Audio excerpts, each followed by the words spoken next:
Halo, ketemu dengan saya, Andre Alamsyah. Ini adalah video untuk mata kuliah ekosistem masyarakat digital, atau dalam bahasa Inggrisnya adalah Digital Society Ecosystem. Mata kuliah ini adalah mata kuliah program studi manajemen bisnis telekomunikasi dan informatika MBTI di Fakultas Ekonomi dan Bisnis Universitas Telkom. Saya share dulu screen-nya. Bentar. Oke, jadi mata kuliah ini merupakan baru muncul di kurikulum 2020 ini. Sebelumnya adalah gabungan mata kuliah New Digital Economy dan beberapa mata kuliah lain. Jadi ini adalah mata kuliah pilihan untuk di KK IBM ya, ICT Based Management. Tidak seperti mata kuliah di New Digital Economy dulu. Kalau kita dulu fokus pada bisnis dan ekonomi. Di Digital Society kita fokus pada banyak hal kehidupan manusia yang mengalami perubahan karena dorongan teknologi, ya. Praktek berubah dan juga structure juga berubah. Terdapat banyak disrupsi di berbagai aspek kehidupan masyarakat sehingga kita atau rekan-rekan sebagai mahasiswa perlu memahami hal tersebut. Kalau di kuliah-kuliah sebelumnya banyak belajar mengenai teori, ya, dan beberapa praktek berkaitan dengan organisasi bisnis. Nah, di sini kita melihat dalam kacamata yang lebih luas, yang lebih makro. Harapannya adalah nanti rekan-rekan bisa melihat kondisi saat ini dan membedakan, membandingkan dengan apa yang ada atau teori yang sudah dipelajari di sebelumnya. Ya. Oke, perkenalkan saya Andre Alamsyah. Mungkin dari rekan-rekan beberapa sudah mengenal saya. Dosen di Fakultas Ekonomi dan Bisnis dan juga peneliti di Social Computing and Big Data Laboratory. Jadi nanti kalau ada apa-apa berkaitan dengan teknologi ICT based yang berkaitan dengan bisnis maupun aspek lain dari kehidupan manusia bisa diskusi dengan saya. Kalau tidak salah di sini ada 2 kelas nanti yang saya pegang, tapi nanti akan saya jadikan satu di komunikasi di grupnya. Oke, ini kontak saya ya, di bawah ini ada, kemudian beberapa research yang mungkin bisa jadikan referensi pembelajaran bagaimana penggunaan ICT untuk melakukan banyak hal, terutama di sini karena lab-nya bernama social computing, kita melakukan kuantifikasi perilaku manusia. Jadi kalau lihat batasnya bukan hanya di bidang bisnis, tapi menembus berbagai domain keilmuan seperti mungkin komunikasi, mungkin juga domain politik ya misalkan, atau government, atau any kind of behavior ya, human behavior ya. Oke, jadi untuk kuliah ini kita seperti biasa ya dengan kuliah-kuliah di tahun-tahun sebelumnya, kita ada beberapa rules. Jadi kalau dari RPS atau rancangan pengajaran atau course plan, kita punya 14 minggu pembelajaran, ya. Kemudian nilai seperti biasa di kuliah lain juga. Kuliah ini juga tidak berbeda antara tugas, ya, kemudian UTS, tugas 1 UTS, tugas 2 dan UAS semuanya adalah 25%, ya. Kemudian selalu kalau di kelas yang saya ajar kita selalu aktif ya, karena ini mata kuliah sifatnya memang bukan berbasis kuat di teori, bahkan mungkin teorinya belum banyak tersedia ya. Frameworknya mungkin ada di paper-paper terkini atau di white paper atau di publikasi di lembaga-lembaga seperti think tank yang ada di pemerintahan atau non government organization, namun dari segi akademik belum begitu banyak. Jadi kita akan lebih banyak melakukan diskusi daripada meniru atau melihat dari teori, membandingkan teori yang berkaitan dengan bisnis klasik atau legacy dan yang sekarang ada perubahan karena ada teknologi ya. Contohnya mungkin kita lihat sharing ekonomi, financial teknologi ya, personalisasi customer dan lain sebagainya itu sudah banyak mengalami perubahan sejak kita masuk ke era beberapa tahun terakhir ini. Kemudian nanti ada kelas koordinator yang dipilih salah satu, ya. Kemudian modelnya apa? Modelnya kita melakukan dengan video, kemudian presentasi, ya, kemudian diskusi, assignment, beberapa berkelompok dan beberapa juga sendiri, ya. Lab activity, simulation, demo, dan ini masih ditentukan kemudian, ya. Kita mungkin ada lab activity atau simulasi atau demo, nanti saya pikirkan dulu, ya, karena ini baru running tahun pertama ini, jadi kita masih melihat bentuknya. Dan tentunya ada final project, ya, karena ini mata kuliah yang berpusat di mahasiswa yang paling aktif, ya. Saya memoderasi kuliah ini, ya. Seperti itu adalah rules dari kuliah Digital Society Ecosystem, ya. Pertemuan pertama ini kita akan melihat tentang digital society, ya, latar belakang dan scope areanya seperti apa. Tidak banyak yang kita bahas di pertemuan pertama ini, ya, nanti kita akan bahas lebih detail di pertemuan-pertemuan selanjutnya. Kita lebih banyak diskusi nanti di kelas. Jadi sementara objektif dari kuliah ini adalah membahas pengetahuan yang melingkupi perkembangan fenomena teknologi, ya, perkembangan fenomena, perkembangan teknologi, perkembangan teori, dan juga studi, ya, keilmuan yang mendukung tercapainya ekosistem masyarakat digital, ya. Kemudian pembahasan melingkupi dan tidak terbatas pada aspek ekonomi, ya, bisnis, komunikasi, kemasyarakatan, lingkungan, pemerintahan, dan lain-lain. Jadi kita skopnya besar, ya. Kemudian mata kuliah ini beririsan atau lanjutan sebenarnya dari kuliah-kuliah sebelumnya, manajemen data, statistika, big data, dan data analitik, AI for business. Jadi diharap mata kuliah adalah terusan dari mata kuliah yang lain. Jadi sudah mengambil, ya. Di sini mungkin juga ada ekonometrika yang belum dituliskan di sini. Beberapa keyword mengenai kuliah ini mungkin beberapa sudah mendengar, dan ini menjadi latar belakang kita nanti, yaitu Industri 4.0 dan selanjutnya, kemudian Society 5.0, Big Data, Data Analytic, AI, Blockchain, Smart City, ya, dan lain-lainnya.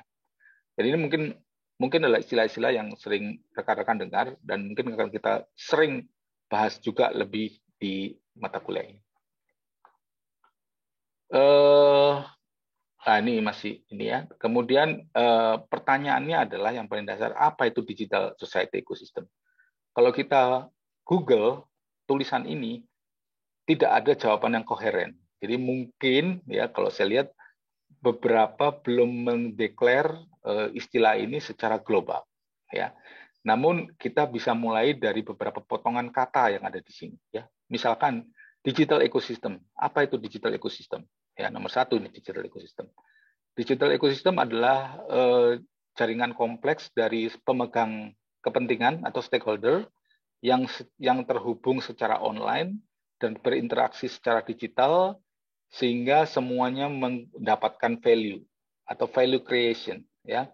Setiap digital ecosystem biasanya, ya, atau setiap atau hampir semua itu melingkupi beberapa industri atau beberapa bisnis atau beberapa kepentingan, ya. Jadi kita lihat bahwa digital ecosystem, kalau kita dengar kata ekosistem itu dulu dari mata kuliah biologi, ya, adalah kelompok dulu mungkin binatang dan lingkungannya, ya, hewan-hewan flora dan fauna dan lingkungannya yang semuanya punya fungsi masing-masing tapi semuanya berinteraksi membentuk simbiosis, ya, saling menguntungkan. Sama juga digital ekosistem, suatu ekosistem yang setiap aktor atau entitasnya mempunyai kepentingan berbeda, mempunyai kebutuhan yang berbeda, berinteraksi, pada akhirnya harmonis membentuk value untuk semua entitas atau stakeholder yang ada di dalam ekosistem tersebut. Ya, ini.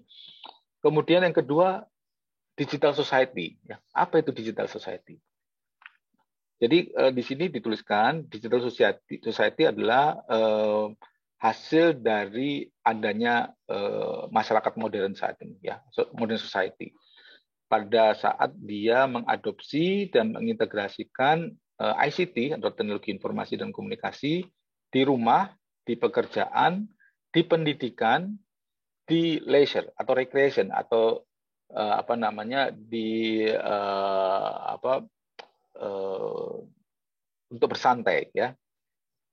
Digital innovation inovasi-inovasi yang ada berbentuk digital itu membentuk atau merubah masyarakat kita, ekonomi kita, dan juga industri dengan skala implementasi yang luar biasa, eksponensial, meledak cepat, ya. Dan kecepatan adopsinya itu tidak seperti yang kita lihat di kecepatan adopsi di periode-periode sebelumnya. Jadi kita udah lihat digital society ecosystem, kita lihat digital ecosystem, kemudian digital society itu apa, ya. Kemudian kita juga punya digital business ecosystem, dan istilah ini lebih sering daripada digital society ecosystem, ya, karena spesifik untuk bisnis, ya. Nah, digital business ecosystem adalah extension dari teori Moore tahun 93, ya, yang namanya business ecosystem. Ya, business ecosystem udah jelas tadi, ekosistem kelompok aktor yang saling berinteraksi untuk kepentingan, kalau di sini kepentingan bisnis, ya, semuanya punya kepentingan, mereka saling berkooperasi, berkompetisi, ya, ya, untuk menciptakan value untuk semua aktor atau entitas atau perusahaan yang ada di dalam ekosistem tersebut, ya. Di mana kalau digital ekosistem ini penggunaan teknologi digital yang menjadi peran penting di sini. Nah, pertanyaan terakhir adalah digital society ecosystem itu apa? Karena kalau kita cari yang tadi seperti yang saya sebutkan, kita tidak menemukan definitive definition. Jadi mungkin ini adalah masa kita membentuk definisi dan kita memperkirakan. Namun di kuliah ini kita sudah ada bentuk, ya, yang nanti saya tunjukkan di bagian akhir, ya. Beberapa kata kunci yang kita lihat itu mengenai namanya network, karena ekosistem itu berkaitan dengan network, jaringan, ya, yang kompleks dan intertwine. Intertwine itu hubungan satu dengan lainnya tidak secara jelas terekspos atau terjelaskan atau bisa dijelaskan, ya. Namun dengan adanya network yang kompleks tersebut, semuanya menyesuaikan diri, beradaptasi sehingga bisa mengambil value tadi, ya. Jadi kalau kita lihat digital society ecosystem, kita bisa bayangkan bagaimana health itu somehow itu berhubungan dengan pekerjaan kita. Bagaimana pekerjaan kita itu juga somehow berhubungan dengan health kita. Bagaimana industri itu berhubungan dengan beberapa aspek di kehidupan masyarakat seperti travel, turis, education, bentuk organisasi. Ini banyak sekali isu yang bisa kita bahas dalam 14 kali pertemuan nanti. Selanjutnya kita balik ke core atau istilah atau dasar dari kuliah ini, yaitu Industri 4.0. Di antara rekan-rekan saya yakin sudah mengetahui tentang Industri 4.0. Ini adalah semacam istilah atau label yang diberikan peneliti, ya, di Eropa untuk melabeli atau melihat bagaimana perubahan yang terjadi sekarang itu udah next step dari industri sebelumnya. Kalau kita belajar teori-teori tentang bisnis, manajemen, dan lain sebagainya, mungkin beberapa itu masih belum beradaptasi dengan Industri 4.0. Jadi kita sebagai rekan-rekan, ya, sebagai mahasiswa menyesuaikan diri, ya, bahwa mana yang memang harus dirubah dan mana yang memang tetap bisa kita pegang, ya. Kita punya first generation, ya, industri itu pakai ini abad 17 atau 18 gitu, 18, ya, pakai manusia diganti mesin, ya, waktu itu, ya, pakai steam power, water power, mekanik, ya, lot of mekanik di sini, ya. Kemudian kedua, ya, mass production, mungkin dulu ingat mobil Ford, ya, awal tahun 1900-an, ya, diproduksi secara assembly, ya, berjalan, pekerjaannya berjalan secara efektif, ya, karena bisa scaling memproduksi mobil dalam jumlah yang besar ataupun barang apapun juga, ya. Kemudian di tahun 90-an kita punya banyak software, kita ketemu komputer, kita banyak aplikasi di mana banyak pekerjaan manusia dilakukan otomatisasi di bank, di perkantoran, dan banyak hal lain kita gunakan komputer, software, dan internet ya di tahun 90-an ya. 80, 90 ya, 70 juga udah mulai menggunakan komputer. Kemudian di generasi keempat yang kita temui saat ini cyber physical system. Jadi tadi komputer dan otomatisasi itu masih dalam level limited ya. Nah, di cyber physical system adalah kita terkoneksi dengan lain, melakukan transaksi dalam banyak hal tanpa perlu kita hadir ya. Jadi fisik kita dikirim lewat cyber gitu ya. Seakan-akan seperti contohnya saya mengajar di video ini, seakan-akan saya mengajar di depan kelas ya. Mungkin sekarang masih kerasa bedanya.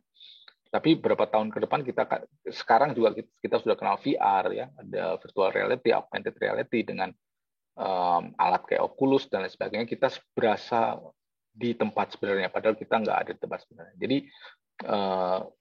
experience-nya jauh lebih real dan data yang dipertukarkan jauh lebih banyak dan domain yang disentuh itu jauh lebih banyak daripada generasi ketiga.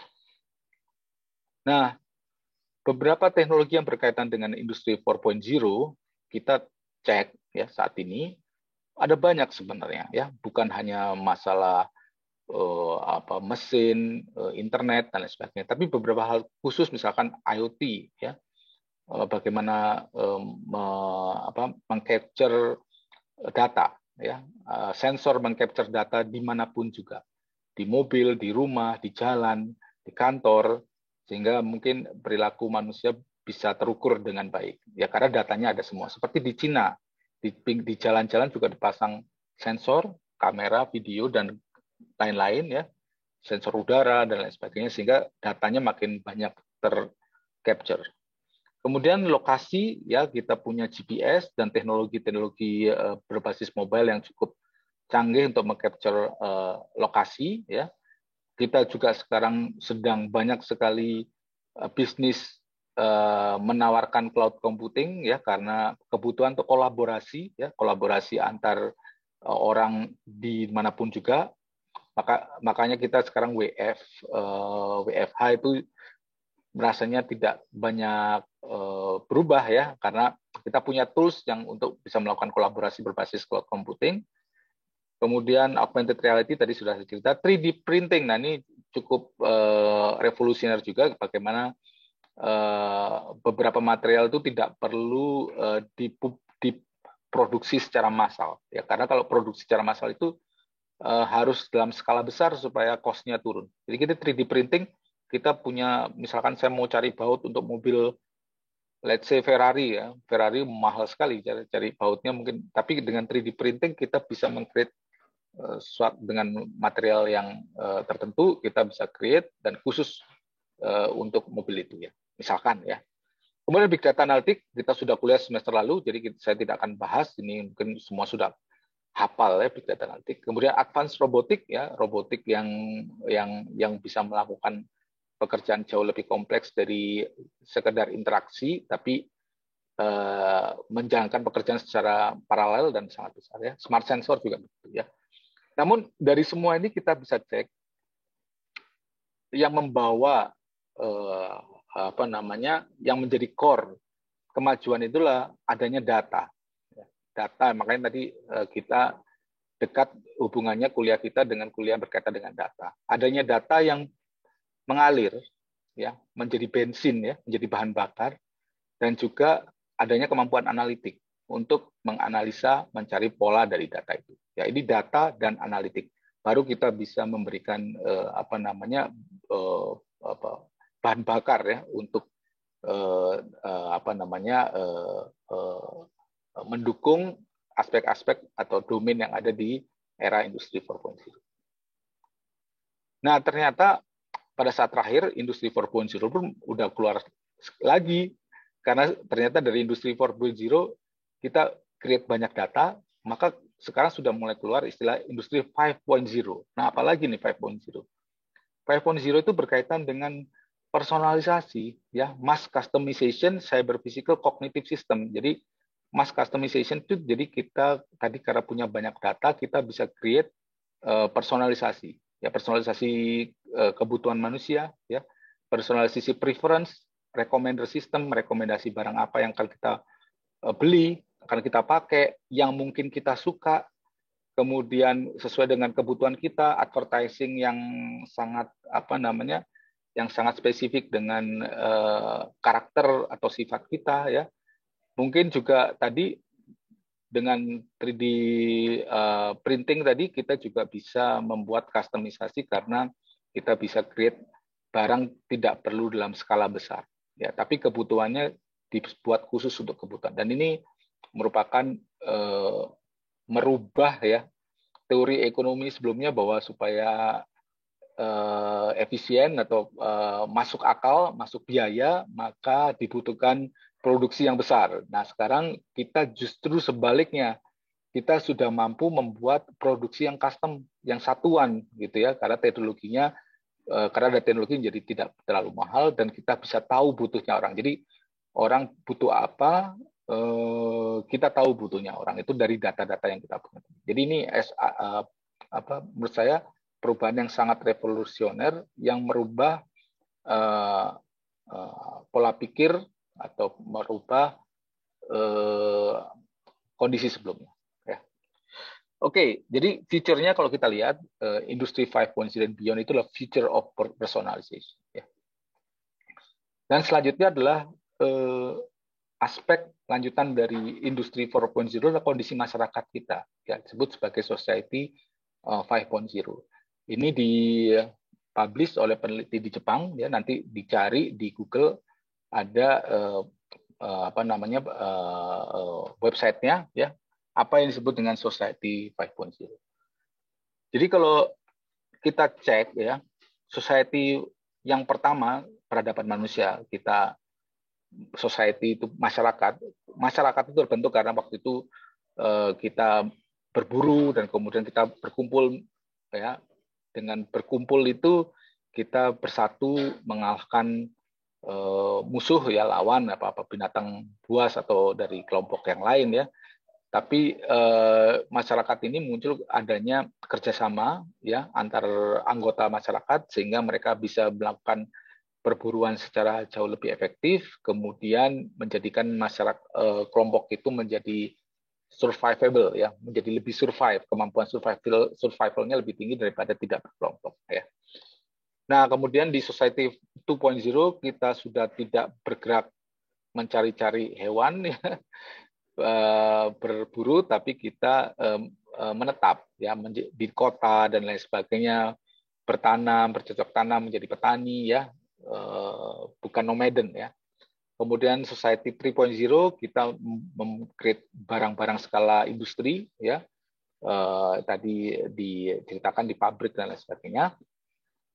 Society 5.0 kita tahu banyaknya informasi yang bisa dipertukarkan sehingga meningkatkan peran atau nilai dari masyarakat kita, ya, hanya pertukaran saja, ya, untuk kemajuan ekonomi dan lain sebagainya. Sedangkan di society 5.0 kemajuan teknologi yang diperoleh dari industri 4.0, industri 5.0 tadi kita melihat apa manfaatnya buat lingkungan atau buat diri sendiri, atau kita sebut bagaimana kita gunakan teknologi, ya, ICT untuk menjadikan kita memanusiakan manusia, ya. Manusia menjadi yang paling mengambil keuntungan dari kemajuan teknologi tersebut. Misalkan mungkin sekarang kita banyak sekali problem kemiskinan, bagaimana dengan teknologi kita bisa mengurangi kemiskinan. Kesempatan mendapatkan pekerjaan, bagaimana dengan teknologi kita bisa membuat semua orang punya opportunity yang sama dengan pekerjaan. Ya, contohnya sekarang entrepreneur, mungkin perusahaan pengusaha kecil bisa jualan barang lewat e-commerce, ya. Kemudian contohnya edukasi, bagaimana orang-orang yang tidak punya uang atau tidak punya kemampuan tapi bisa memperoleh pelajaran, ya, dan lain sebagainya. Kesehatan yang lebih presisi dan lain sebagainya itu berkaitan dengan society 5.0, ya. Nah, Digital Society ini ada suatu kelompok riset di Belanda yang menurut saya sangat bagus sebagai acuan kita, namanya VSNU ya, website-nya thedigitalsociety.info ya. Dia menstate ya, we are living in digital society yang mana setiap aspek dari kehidupan kita dipengaruhi oleh data atau digitalization. Bagaimana kita berkomunikasi dan bersosialisasi, bagaimana kita bekerja, bagaimana kita belajar untuk mempelajari, bagaimana kita berusaha untuk tetap sehat, dan bagaimana kita berpartisipasi di ekonomi dan politik. Ini semua dipengaruhi oleh data ya. Dengan digitalisasi itu kita mempunyai semacam kesempatan, keuntungan yang besar untuk misalkan kesehatan yang lebih baik ya, perpindahan manusia yang lebih baik, transportasi atau efisien mobility. Jadi kita pergi kemana-mana itu kita sudah tahu mana yang macet, mana yang enggak ya. Kemudian penggunaan energi yang lebih efisien, kemudian yang tentunya juga kesempatan untuk melakukan entrepreneur ya, banyak perusahaan yang bisa kita dirikan ya, karena semakin banyak layanan atau barang yang dibutuhkan oleh manusia ya. Dan tapi itu juga challenge-nya sangat kompleks karena kan yang di atas ini disebutkan promise-nya atau yang bisa kita capai. Namun setiap promise tentunya kita punya challenge ya. Dengan semua orang mempunyai akses ke informasi itu, kita muncul new divide atau pengelompokan ya, seperti yang kita lihat sekarang, polarisasi ya. Orang akan berebutan terhadap data ya. Sekarang pun sudah terjadi rebutan data. Semua orang pengen punya akses terhadap data, meng-create data sendiri, kemudian membuat aplikasi, saling menuduh kalau datanya diambil ya, dan lain sebagainya ya. Kemudian bagaimana kita berhidup bersampingan dengan AI yang sangat membantu kita, yaitu juga menjadi semacam ethical question ya. Kemudian bagaimana kita mengidentifikasi pengetahuan dan kebenaran di antara informasi yang sangat besar ini, mana yang benar, mana yang hoax. Kita juga mengalami namanya information overload ya.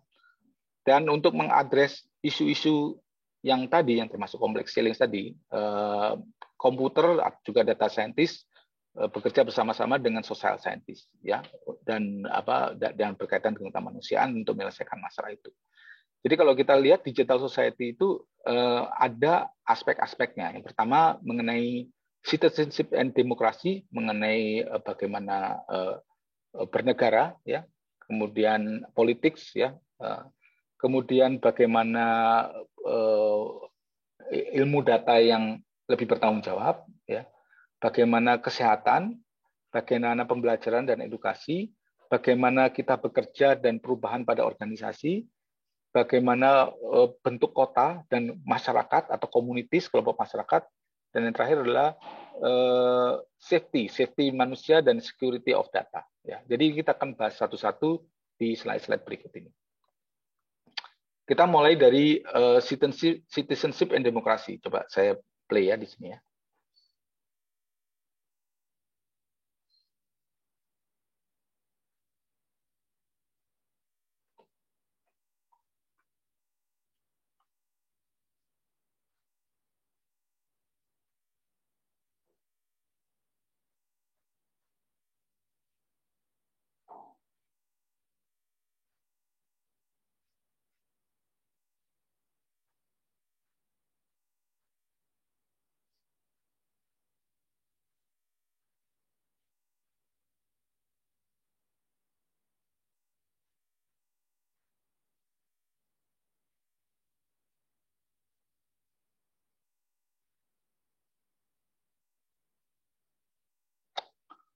Oke, jadi ini adalah salah satu profesor dari VSNU tadi.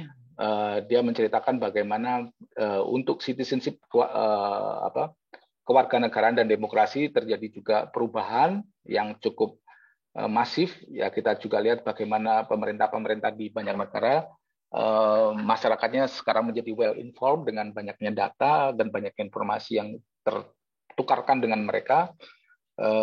Mungkin sekarang juga makin banyak pemerintah yang tidak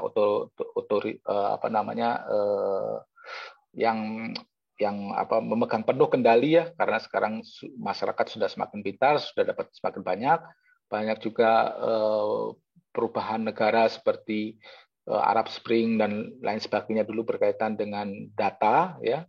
Jadi pertanyaannya bagaimana kita menetapkan kepercayaan, melakukan dialog dengan decision making. Mungkin juga kita cek dengan kondisi bernegara saat ini, mungkin kita juga sudah mulai tidak. Mungkin kita lihat juga di Twitter yang banyak pemerintahan, kalau Anda nggak lapor, mungkin ya itu salah Anda gitu misalkan ya contohnya. Tapi sebenarnya pemerintah atau government punya kemampuan untuk mendengarkan suara publik dan melakukan prediksi sebenarnya. Jadi mungkin sifatnya sekarang kalau ada apa-apa bukan masyarakat yang melapor, karena contohnya sekarang mungkin di Indonesia untuk pajak pun government sudah mulai aktif mengambil pajak masyarakat. Dan mungkin di area-area lain juga gitu, mungkin di area kesehatan juga gitu, di area pertanahan juga gitu, dan lain sebagainya. Kita bisa cek seperti itu ya. Jadi ini adalah revolusi informasi menginformasikan menjadi citizen atau warga negara yang lebih terinform, ya, membuka ada peluang juga untuk misinformasi juga, karena orang bisa merubah isi dari informasi itu ya, menjadi mistrust dan polarisasi yang kita lihat ya, pro dan kontra ya. Jadi di pemerintahan sendiri dan government secara umum, bagaimana mereka menggunakan data itu untuk menjalankan pemerintahan demokrasi ya. Kemudian meningkatkan prosperity ekonomi dan menegakkan hukum ya. Dan digital connectivity can be used to reduce ya. Jadi nggak ada lagi kaum-kaum yang terpinggirkan gitu misalkan ya. Semuanya sudah bisa dideteksi harusnya ya, dan terlibat aktif di peran mereka di masyarakat ya. Kemudian advance social cohesion, create a productive mixture of national culture and religious. Jadi menjadi masyarakat yang plural, ya, justru bukan yang homogen ya, tapi yang plural ya. Ini dengan adanya data kita bisa understanding each other ya. Oke. Isu yang kedua adalah responsible data science. Bagaimana ilmu data yang challenge-nya sehingga kita bisa gunakan sebaik mungkin. Kita play sini.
Oke, di dalam isu ini responsible data science kita punya isu besar yang mungkin di Indonesia belum banyak diadopsi ya, yaitu mengenai privacy data atau data literasi. Ya, kita mungkin masih sembarangan ya menggunakan data, dan data kita bisa salah gunakan, dan terutama untuk fueling ya, menjadi bahan bakar untuk mesin-mesin ekonomi ya, contohnya untuk Facebook dan yang lain sebagainya, yang bisa membuat data kita sebagai profiling ya untuk market dan dijual lagi ya. Sebenarnya itu tidak boleh. Dan tadi di bagian sini profesor tadi bercerita bahwa bagaimana kita menemukan teknologi sehingga kita tahu data mana data kita digunakan untuk apa, dan kita punya kontrol untuk mengizinkan data kita digunakan.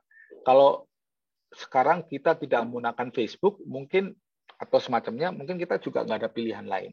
Nah, ini di pertanyaan selanjutnya adalah bagaimana kita membuat suatu social network atau mungkin maksud dia sosial media yang menjadi alternatif dari yang ada sekarang, di mana kita punya kontrol terhadap data kita.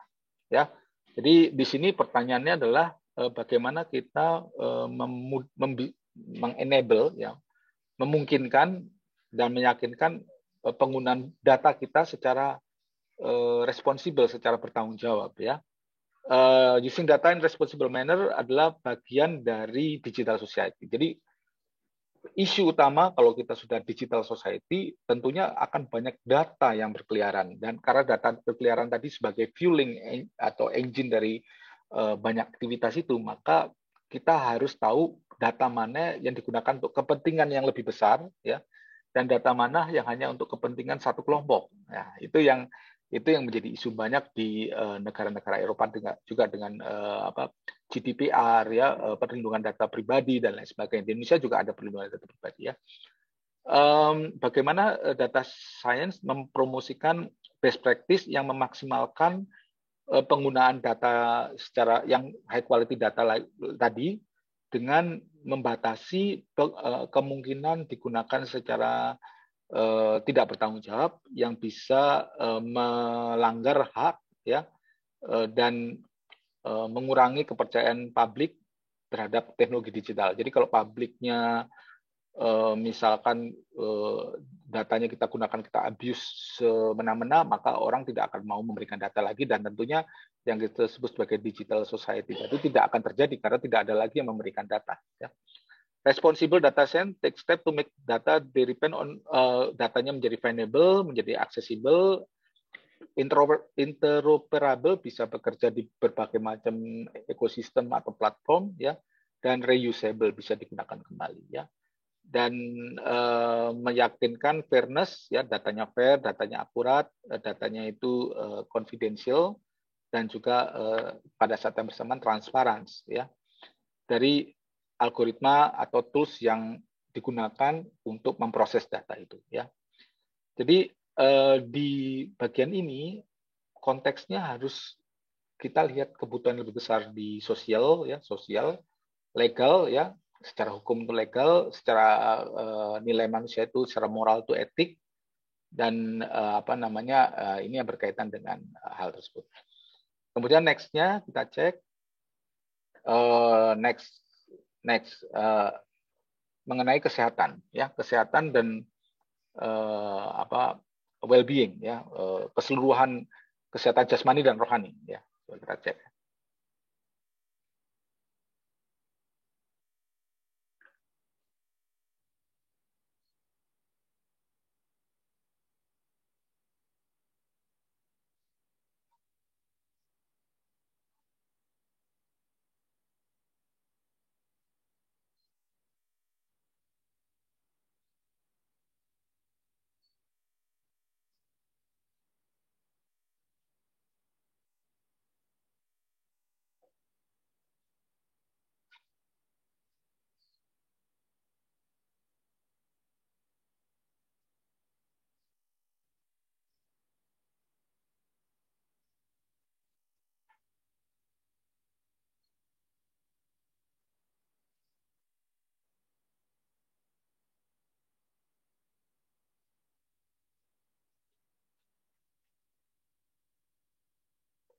Oke, baik di area kesehatan dan jasmani dan rohani tadi yang saya ceritakan, kita mengalami revolusi yang tidak seperti sebelumnya, ya. Sebelumnya keputusan kesehatan itu dari dokter, ya, dan kita tidak punya kontrol atau kita kesulitan memonitor.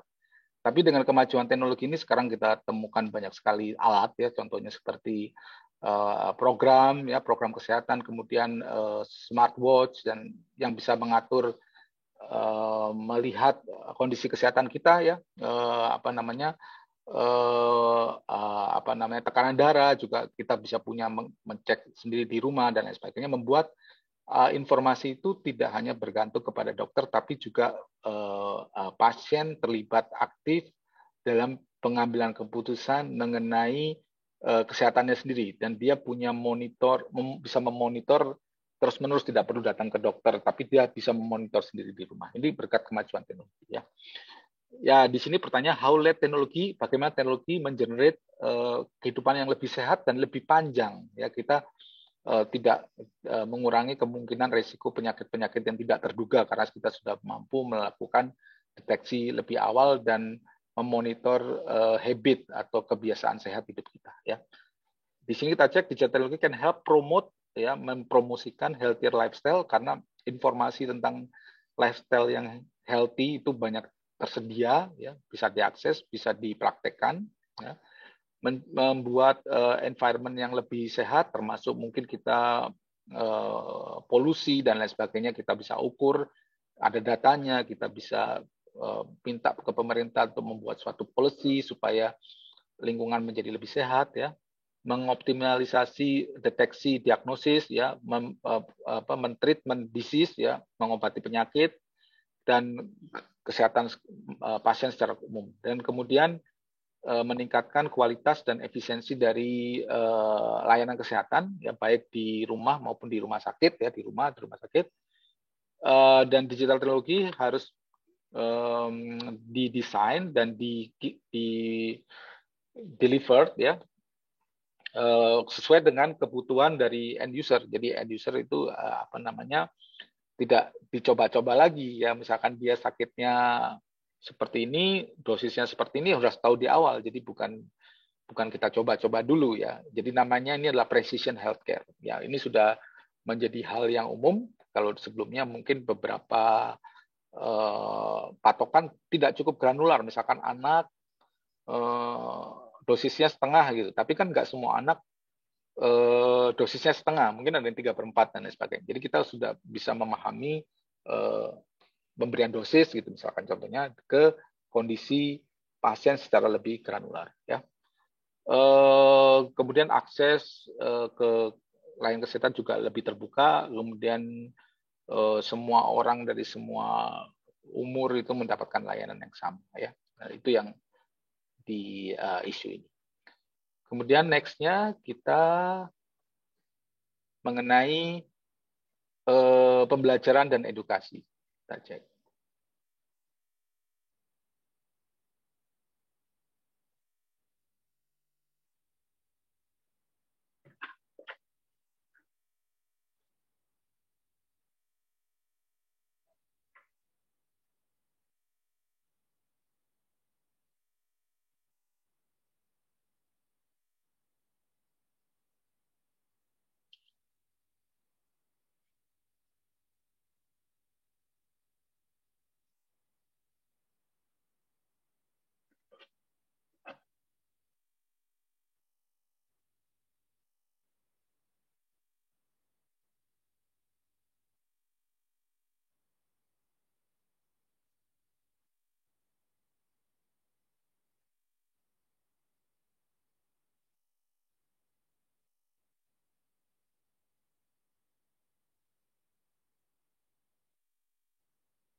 Oke, di learning and education, pembelajaran dan edukasi, kita harus paham bahwa sekarang pun terjadi banyak perubahan, ya. Pembelajaran itu bukan hanya di kelas, seperti saat ini kita menjalankan pembelajaran asinkron. Anda bisa melihat video saya dan mempersiapkan, ya, di rumah sebelumnya.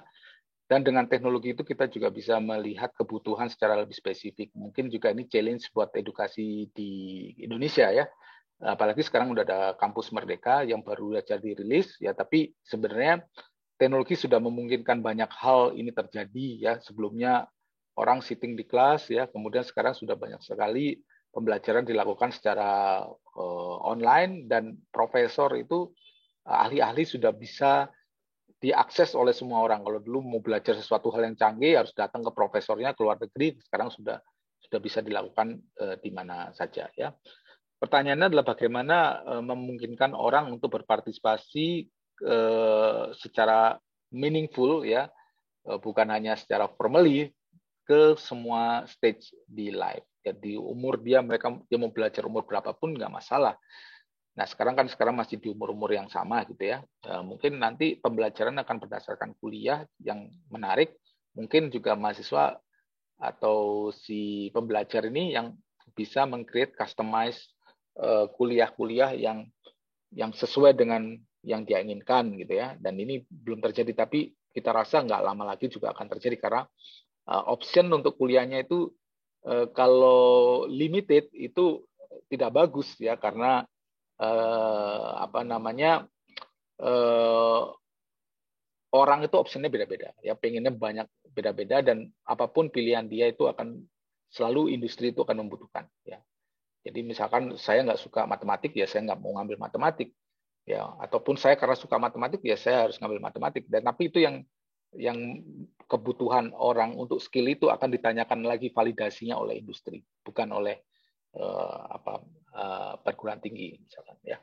Jadi meneruskan pembelajaran itu apa namanya, mengenable ya, memerlukan jenis pembelajaran baru dan bagaimana berkomunikasi. Bukan hanya pada saat mereka masih anak-anak ya, pelajar masih anak-anak, tapi juga seumur hidup. Saya mau kuliah nanti umur 40 ya, misalkan contohnya, atau umur 50 ya nggak masalah, karena teknologi sudah memungkinkan ya.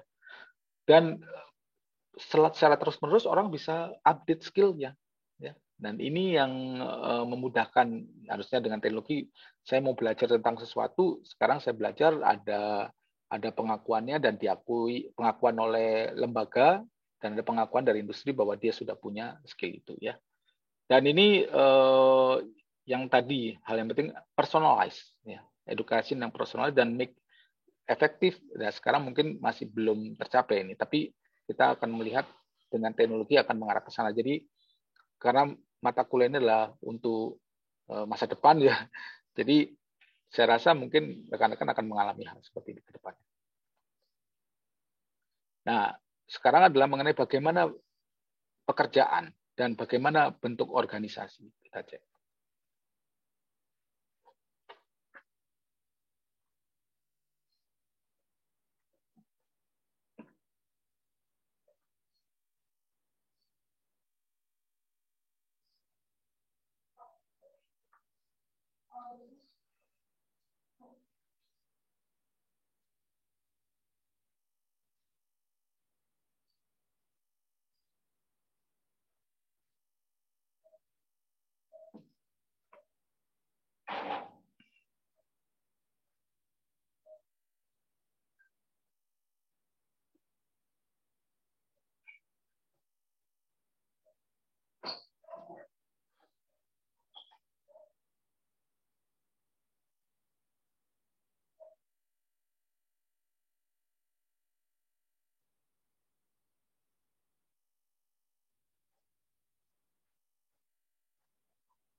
Oke, jadi tadi disebutkan juga untuk pekerjaan mungkin sekarang sistem yang kondisi kerja sekarang akan juga berubah ya, karena tadi dicek juga apa namanya, bentuk hierarki dari perusahaan mungkin juga akan berubah. Mungkin perusahaan akan menjadi organisasi yang jauh menjadi lebih flat, semua orang bisa diakses oleh semua orang ya.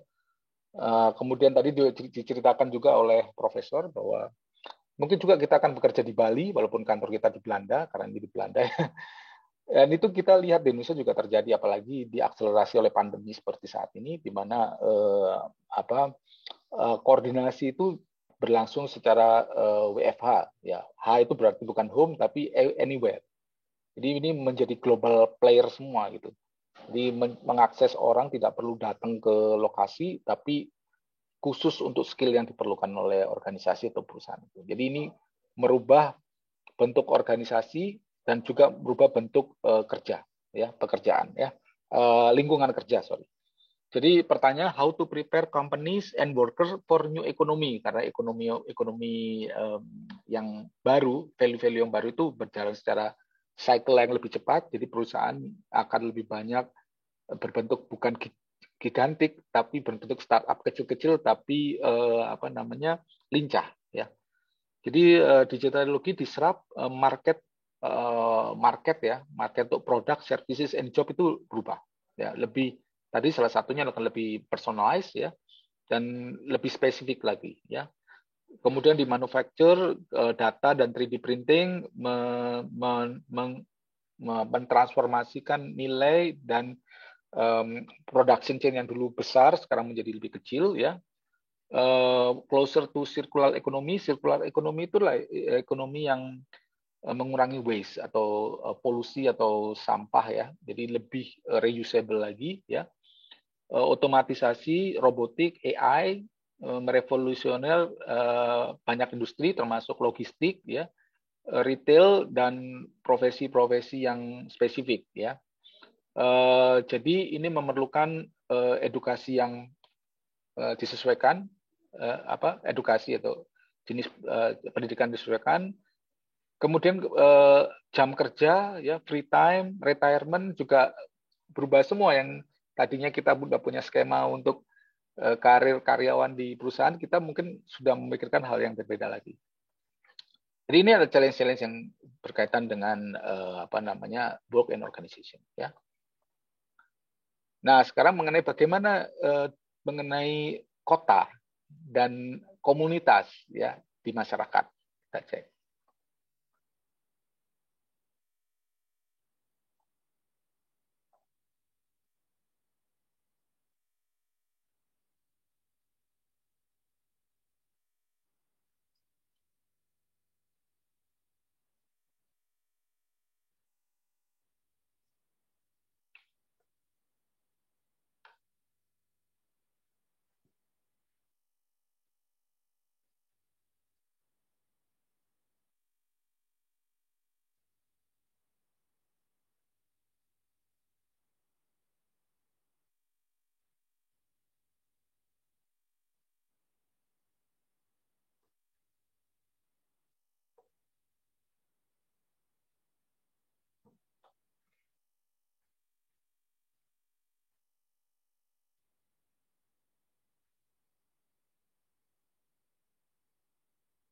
Oke, digital cities ya bagaimana kita menjalankan kota yaitu atau komunitas secara lebih efisien. Kita mungkin kenal istilah yang lebih terkenal lagi adalah smart city ya, smart city, kota yang cerdas. Jadi bagaimana kita membangun kota yang cerdas dan enjoyable ya, dan termasuk kalau berhubungan dengan kota itu adalah banyak sekali ekses atau akibat dari interaksi antar manusia, apakah itu sampah, apakah itu kebisingan, dan banyak hal lain yang harus diregulasi. Tapi regulasinya harus cerdas ya. Bagaimana operasional kota juga menjadi cerdas, penggunaan energi, apa namanya layanan publik, kemudian jalan raya dan lain sebagainya ya. Jadi ini hal-hal yang nanti bisa kita cek ya. Infrastruktur, bagaimana mereka bekerja, beroperasi itu harus secara efisien juga. Dan kita juga lihat banyak sekali kota yang sudah mengarah ke sana. Mungkin Jakarta juga sudah mulai dengan CCTV yang dipasang di setiap pinggir jalan, itu adalah namanya sensor. Ya. Di Cina apalagi sudah banyak, walaupun tadi diceritakan oleh profesor tadi, karena ini case-nya di Belanda, jadi dia cerita banyak di Belanda. Kemudian next-nya adalah mengenai safety people and security of data ya, kita cek ya.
Oke, ini isu yang cukup menarik ya, karena begitu kita masuk ke digital society, jadi kita berpikiran bagaimana publik itu bisa percaya atau masyarakat bisa percaya di sistem yang kita establish ya. Karena satu hal bahwa safety yang mereka terjaga dan security yang berkaitan dengan data itu juga ada mekanisme supaya itu tidak di hacking atau tidak disalahgunakan oleh orang yang tidak bertanggung jawab, seperti tadi ceritakan bagaimana mungkin pemilu menggunakan digital itu semuanya menjadi efisien, tapi jangan sampai hasil pemilu juga bisa dirubah oleh orang-orang yang tidak bertanggung jawab secara ilegal ya. Itu pertanyaan-pertanyaan yang mungkin terjadi ya. Baik, ini adalah dari tadi kita udah mungkin 6 atau 7 ya, mungkin kita cek lagi. 6 atau 7 isu yang berkaitan dengan digital society ecosystem. Jadi rekan-rekan bisa bayangkan ternyata aspeknya besar. Dan hampir semua aspek itu berkaitan dengan ekonomi juga. Bagaimana mungkin nanti akan muncul bagaimana kita bisa memberikan layanan digital society yang lebih safety. Itu opportunity untuk layanan baru. Bagaimana meng-create opportunity di health dan lain sebagainya. Jadi ini aspek-aspek yang menjadi guidance kita selanjutnya untuk memahami digital society ecosystem. Ya. Oke, selanjutnya ini gambaran dari Nimons Consulting yang menurut saya sangat sangat menarik ya. Bagaimana kita melihat bagaimana teknologi dan pembentukan per layer sampai ke arah thinking strategik dan sistematik ya. Jadi kalau kita cek di sini kita cek beberapa teknologi ya, emerging forces ya, muncul beberapa teknologi atau tools belakangan ini, misalkan open data, kemudian social graph, new currency berbasis blockchain, social CRM, drone, neuromarketing, ya, dan banyak lagi big data, cloud, mobile. Ini banyak ini adalah kita sebut sebagai emerging forces atau inovasi-inovasi baru. Di mana setelah kita punya ini sebagai fenomena, ya, emerging forces sebagai fenomena, kita bisa meng-create suatu inovasi yang disrupsi berkaitan dengan bagaimana mengkolaborasi masing-masing teknologi atau tools ini, bagaimana mendukung open inovasi, bagaimana melakukan brainstorming berkaitan dengan emerging forces tadi, dan bagaimana kita melibatkan publik atau crowdsourcing. Ya, ini disruptive innovation. Dari disruptive innovation itu kita ada dua, yaitu dalam konteks digital business dan digital society. Ya, digital business kita punya society dulu dah. Public service, inovasi sosial, ya, melibatkan publik untuk melakukan inovasi terhadap lingkungan, termasuk smart city, misalkan ya, government and open government, kemudian social justice, ya, sustainability, bagaimana kita memikirkan sustainability lingkungan dan banyak hal, ya, dan ada beberapa hal yang beririsan dari digital business society, misalkan smart city. Smart city itu kita akan muncul banyak sekali layanan-layanan baru untuk mendukung ini, ya, cluster teknologi, enterprise, social enterprise, kemudian venture filantropi, ya, filantropi mendermakan, ya, tapi dalam konteks venture capital, ya, kemudian corporate CSR, ya, dan bisnis model yang baru untuk di bisnis, transformasi dari bisnis yang legacy, governance, ya, berkaitan dengan rules, ya, digital entrepreneur, bisnis visioner, ya, dan lain sebagainya. Corporate journalism ini semuanya termasuk next step dari inovasi yang muncul. Ya, biasanya kuncinya di ini, agile arsitektur dan pencarian pola. Agile arsitektur itu berkaitan dengan bagaimana mengatur organisasi secara agile, secara gesit, dan pola itu kita melihat pola-pola yang mungkin bisa kita perbaiki di sini.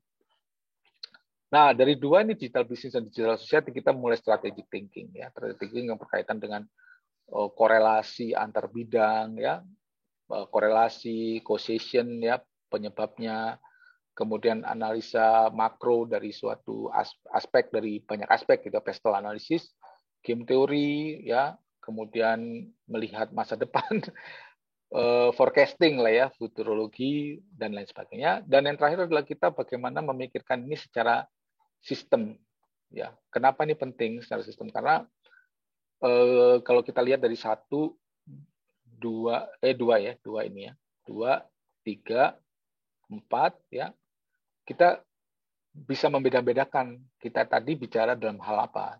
Kalau kita bicara mengenai tools atau teknologi, kita masuk ke dalam nomor 1. Kalau kita bicara mengenai kolaborasi antar teknologi atau crowdsourcing atau open inovasi, kita bicara tingkat 2. Kalau kita bicara implementasi, kita bicara tingkat 3, ya.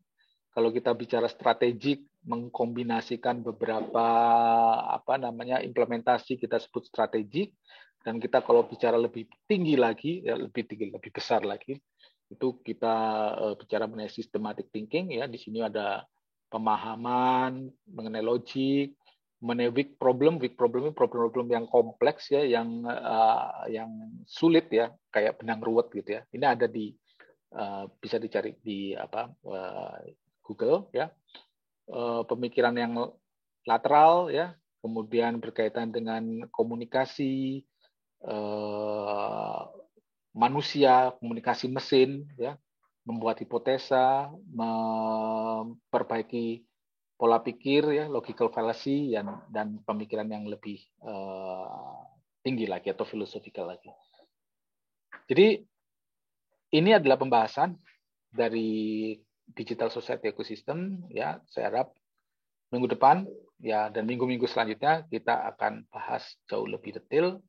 Harapan saya nanti rekan-rekan lebih banyak aktif di kelas, menggambarkan bagaimana Digital Society Ecosystem dan memberikan ide-ide dan memberikan case study yang mendukung ide dan ataupun solusi untuk suatu masalah. Untuk assignment nanti akan saya share di kelas, sementara video saya selesai sampai di sini untuk minggu pertama. Terima kasih dan sampai ketemu di kelas.